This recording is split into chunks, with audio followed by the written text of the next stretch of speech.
In the early hours of the 2nd of February 1959, an expedition consisting of 9 hikers and led by 23-year-old Igor Dyatlov ended in disaster. The group had been camping overnight on a snowy hillside when something compelled them to flee from their tents into lethal blizzard conditions, several of them in only a single layer of clothes. To this day, the exact reason for the flight which led to their death is unknown. The group were students of the Ural Polytechnic Institute. All of them were experienced hikers and had camped together in challenging conditions before. For this expedition, they travelled by train to Ivdel, a small town in the province of Sverdlovsk Oblast, before journeying yet further north by truck. The starting point for their hike was one of the least populated settlements in northern Russia, the village of Vishai. The trek began in earnest on the 27th of January. The group of friends were in good spirits as they set out into the wilderness, although they almost immediately encountered difficulties when one of their number, Yuri Yudin, was forced to turn back due to joint pain, a result of his chronic rheumatism. The remaining group of 9 trekked for 4 days through the highlands before arriving at the pass that would one day be named in honour of their leader. On the 1st of February 1959, they attempted to cross the pass, but poor weather conditions and worsening visibility meant that they veered off course, ending up halfway up the side of a mountain. Realising that they had deviated from their intended route, they stopped where they were and set up camp for the night. It would be their last night on Earth. Exactly what happened next is unknown.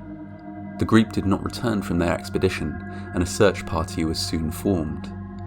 After more than a week of combing the snows, 9 bodies were discovered. The hikers were scattered across the mountain slope, most of them only partially clothed and without shoes or socks. Some were huddled around the remains of a fire. Some were wearing clothes taken from other hikers in the group. The faces of some of the bodies were terribly disfigured, missing eyes and tongues. The tents were found to have been slashed open from the inside, as though in a desperate bid to escape. Some nearby trees had broken branches, indicating that someone had attempted to climb them. While the investigation that followed the incident uncovered these facts, no official narrative was ever settled upon. It was briefly theorised that the group had been attacked by indigenous native people, but this was not consistent with their injuries, and the ultimate cause of death in each case was, in any event, hypothermia.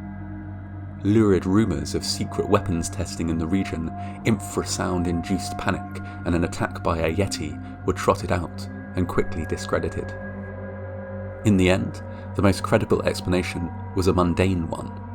An avalanche, or a panic about the possibility of an avalanche, had driven the hikers to flee their tents, some of them barely dressed. Having escaped to the perceived safety of the trees, the young explorers were blinded by blizzard-like conditions and unable to find their way back to camp. They froze to death, and their bodies were further damaged by the action of scavenging animals and water. The pass was named in honour of the group's leader, Igor Dyatlov. For several years after the incident, it was closed to hikers, but has since reopened. Hundreds of expeditions have been mounted in the region without similar incident. The 9 hikers who died are buried together in a cemetery in Yekaterinburg.